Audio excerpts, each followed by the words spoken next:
It was a tense night in downtown Albuquerque, the kind of night where shadows felt alive and trouble seemed to linger around every corner. Under the dim glow of a flickering street lamp, a man with a reputation for being overzealous pulled over a sleek black SUV parked slightly askew near the curb. Inside stood Jon Jones. Yes, that Jon Jones, the undefeated MMA legend, a man who's fought the toughest in the world and won. But tonight, he wasn't wearing gloves or standing under arena lights. Tonight, he was just a guy returning from a charity event, wearing a tailored suit and an air of calm confidence. When he saw her, her heart broke. "Out of the car," Mathers barked, his hand resting on his holstered weapon. Jon stepped out slowly, towering over the cop, but moving with the fluid ease of someone completely in control. "Is there a problem, officer?" "Officer," Jon said, smiling. "Don't play dumb. This car's stolen, isn't it?" Mathers snapped, his tone laced with assumption.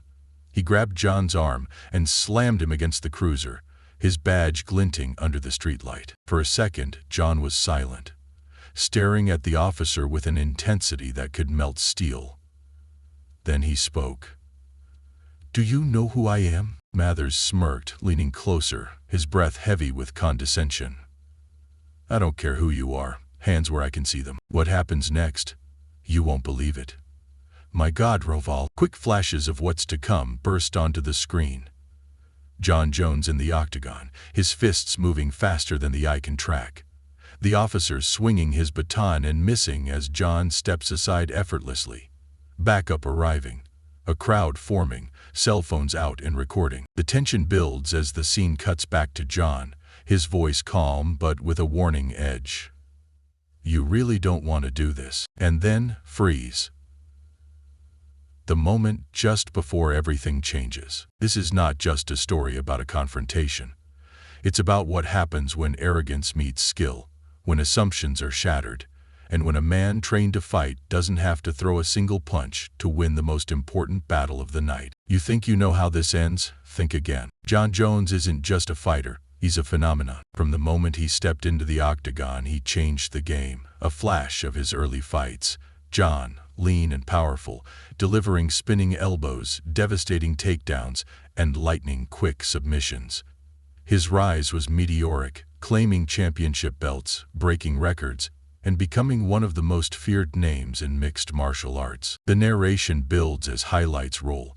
Jon walking into arenas, crowds roaring, the sound of punches landing like thunderclaps. Jones is a legend, the youngest UFC champion in history, a man who redefined dominance. But tonight that name means nothing to one man. The screen shifts, showing Officer Greg Mathers. His uniform is pristine, his face set with the kind of self-assuredness that only comes from years of unchecked power. On paper, he's a model cop, decorated, commended for bravery, a supposed pillar of the community. But behind closed doors it's a different story. Cut to grainy body cam footage, Mathers yelling at a young black man during a routine stop, his voice dripping with disdain. A scathing disciplinary report flashes briefly, the words "excessive force" and "racial bias" glaring on the screen. Greg Mathers has a past, a history of pushing boundaries. And tonight, he's about to push the wrong man. The context shifts. The streets of Albuquerque are tense. A peaceful protest is underway a few blocks away, a reaction to recent incidents of police misconduct. Sirens wail faintly in the distance, the tension in the air palpable. Jon, dressed sharply in a tailored suit, is driving home from a charity event. The man who fights in cages spends his nights giving back, proving that strength isn't just about fists. It's about heart. The camera pans to Jon's black SUV, parked slightly off-center near the curb. The vehicle is sleek, expensive, and spotless. A car that screams success. But to Officer Mathers, it screams suspicion. Mathers pulls up behind the SUV, his cruiser's lights flashing. He steps out, his hand already hovering near his belt. Jon, oblivious to what's about to unfold, opens the door and steps out, calm and collected. "Evening, officer. Is there a problem?" Mathers doesn't answer, Instead, his eyes scan the car, then Jon. "License and registration," he barks, his tone sharp, already laced with accusation. Jon hands over his ID, his movements deliberate, calm, but Mathers barely looks at it before throwing it to the ground. "Whose car is this?" the cop demands. "Zed." "It's mine," Jon replies, his voice steady but firm. "Check the ID, it's all there." Mathers takes a step closer, his chest puffed out. "A car like this? Doesn't seem like it belongs to you." The tension thickens. Jon's jaw tightens as he looks at the ID on the pavement. Slowly, he crouches to pick it up. Reading ID cards comes of old-school surveillance. It's helpful in searching for purses. "Don't move," Mathers yells, his hand snapping to his taser. The screen freezes for a moment, Jon halfway to the ground, Mathers poised to escalate the situation. And just like that, the fuse is lit. What happens next? It's a lesson neither of them will forget. The air between Jon and Officer Mathers is electric, the kind of tension that makes time feel like it's moving in slow motion. Jon stands his ground, calm but unyielding, his massive frame towering over the officer. His hands are open, his posture non-threatening, but there's a quiet intensity in his eyes, a man trained for battles far more dangerous than this. "Turn around," Mathers snaps, pulling out his cuffs. Jon doesn't flinch. "Officer, I've done nothing wrong. There's no need for this. Besides, it's too late for Sunday dinners." But Mathers doesn't listen. He lunges, grabbing Jon's wrist, trying to twist his arm behind his back. "And that's when Jon moves," said Al. "It's subtle, almost imperceptible." Jon shifts his weight, steps slightly to the side, and suddenly Mathers finds himself gripping at air. The officer stumbles forward, off balance, his frustration boiling over. "Well, everyone noticed now." Jon raises his hands slightly, palms out. "I'm not resisting. But you're not putting those cuffs on me either." The man smiles. "Not that one." The camera cuts to Mathers' face, his anger transforming into something darker. Fear masked by bravado. He grabs his baton, the polished wood glinting under the streetlight, and swings it hard toward Jon's ribs. But Jon is faster. The baton meets nothing but air as Jon pivots, the movement smooth and practiced. In one fluid motion, he grabs the officer's wrist, applying just enough pressure to make Mathers drop the weapon. The baton clatters to the ground, spinning to a stop at Jon's feet. Mathers stumbles back, reaching for his radio. "I need backup. Now." Many. The sound of approaching sirens grows louder as Jon steps away, his hands still raised. His voice is steady, almost a whisper. "You don't want to do this, officer. Trust me." The scene slows down. Mathers, panting and panicked, fumbling with his radio. Jon, standing tall, composed, a living contradiction of power and restraint. The baton lies between them, like a symbol of the chaos brewing. And then, out of nowhere, a voice cuts through the tension. "Officer, why are you detaining this man?" Rachel Hayes steps into view, her camera already rolling. She's a local reporter covering the nearby protest, but now her focus is entirely on the escalating scene. Mathers spins around, his face flushed with anger. "Stay back, ma'am. This doesn't concern you." "Oh, it concerns everyone," Rachel shoots back, her voice steady but laced with defiance. "This man hasn't done anything wrong, and I'm live-streaming this to thousands of viewers right now." Her words hit like a punch. Mathers hesitates, glancing at her phone, the red recording icon glaring back at him. The tension shifts as the camera pans to Jon, standing calmly but clearly calculating every move. And then, another voice joins the fray. "Greg? What's going on here?" Takashi Miller steps into the scene, his suit crisp, his briefcase in hand. Jon's childhood friend turned lawyer. Jacob recognizes Jon immediately, his face shifting from confusion to concern. "Jon," Jacob says, stepping closer. "What's going on here?" Mathers scowls. "Stay out of this. This is police business." "Proceed with caution, Major." Jacob's tone hardens. "I'm a lawyer, officer. And this police business looks a lot like harassment. Do you even have probable cause? The scene intensifies as Rachel moves closer, her camera catching every angle. Her live stream chat explodes with comments, viewers rallying behind Jon. Mathers stammers, his confidence cracking under the weight of the growing attention. "Officer," Jacob continues, his voice sharp, "you're in over your head. Let me remind you, Jon Jones isn't just any man. And if you think you can bully your way through this, you're about to make the biggest mistake of your career." The screen freezes again. Jon, Rachel, and Jacob standing united against Mathers, the sound of sirens growing louder in the background. This isn't just a standoff anymore. It's a turning point, and everyone watching knows it. The sound of sirens grows louder, the flashing red and blue lights cutting through the darkness as 2 more patrol cars pull up to the scene. 4 additional officers step out, their faces a mix of confusion and readiness, their hands instinctively hovering near their weapons. So monstrous in survival-suited tracker sensibilities, the building was impossible to... Officer Mathers straightens up, emboldened by the backup. He gestures toward Jon, his voice rising above the tension. "This man is resisting arrest. Take him down." But Jon doesn't move. He stands tall, his hands still raised, his eyes calm but watchful. It's a look that says he's been here before, that he knows exactly how this game is played. Rachel steps forward, her camera never wavering. Her live stream has exploded. Thousands are watching now, the chat flooded with outrage and support.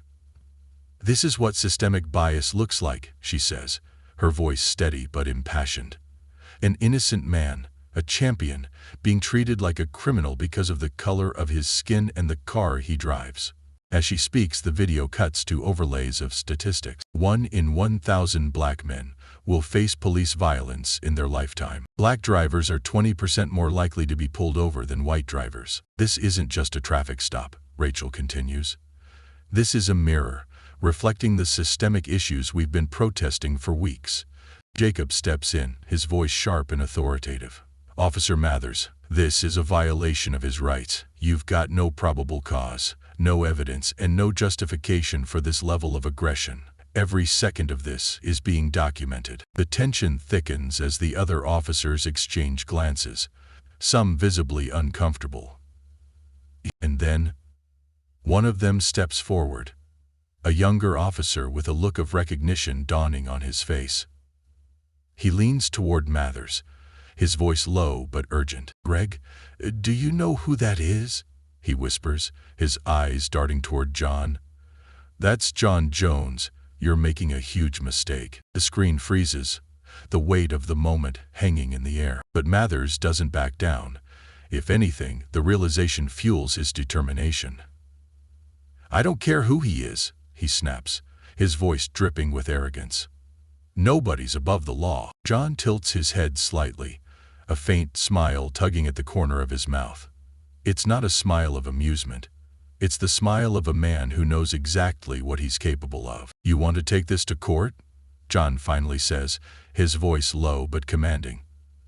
"I'll see you there. You'll lose." The words hang in the air, heavy and final. Mathers falters for a split second, but his pride pushes him forward. "You think you're untouchable?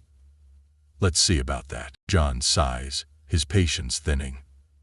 "You want to see what I can do? Fine, but I'll show you on my terms." Jon moves slowly, deliberately, his every action a masterclass in control. He steps forward, his hand still raised, and nods toward the baton lying on the ground. "Pick it up," he says to Mathers, his voice calm but firm. Mathers hesitates, then picks up the weapon, gripping it tightly. "Now swing it at me," Jon says. Campbell walks over. Mathers blinks, confused. "What?" "Go ahead," Jon repeats. "Swing it." Reluctantly, Mathers raises the baton and swings. What follows is a blur of motion. Jon steps aside effortlessly, his movement so precise and fluid, it's as if he's predicting Mathers' every move. The baton swings again, and again Jon evades it, this time disarming Mathers with a simple twist of his wrist. The baton clatters to the ground once more. The officers and onlookers are frozen, their disbelief palpable. Rachel's camera captures it all, her live stream audience erupting with comments. "This is insane. He's a living legend. Mathers is done." Jon steps back, his hands raised again. "I could have hurt you, but I didn't. Remember that." The pain in the eyes of the camera makes it. The scene shifts, the camera focusing on Mathers' face. Flushed, furious, and humiliated. The younger officer steps forward again, his tone more assertive. "Greg, let it go. This isn't worth it." For a moment, Mathers seemed to consider it, the weight of his pride battling the reality of the situation. And then, he steps back, his silence louder than any words he could have spoken. The camera pans to Jon, Rachel, and Jacob, standing together as the tension finally begins to break. "This wasn't just about Jon Jones," the narrator says. "It was about exposing a system that's been broken for far too long. And tonight, the world was watching." Rachel's video capturing the shocking moment of Jon's brutal arrest quickly spreads across social media. Millions of views pour in, and the footage sparks a firestorm of outrage. People from all walks of life rally behind Jon, sharing their own stories of racial injustice and calling for accountability. The hashtag #JusticeForJon trends worldwide, drawing attention to the broader issues of police brutality and systemic racism. News outlets and activists amplify the message, and it's clear that Jon's story has ignited a movement. In the wake of the public outcry, Jacob, Jon's lawyer, takes immediate action. He files a formal complaint against the officer involved in the arrest, detailing the excessive force used and the violation of Jon's rights. The complaint goes viral, alongside Rachel's footage, pushing the case into the spotlight.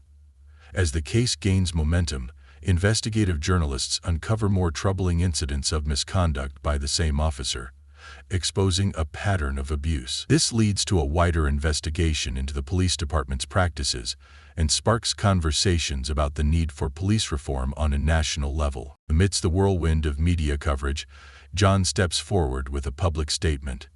He speaks from his heart, thanking his supporters and expressing his gratitude for the strength of the community behind him.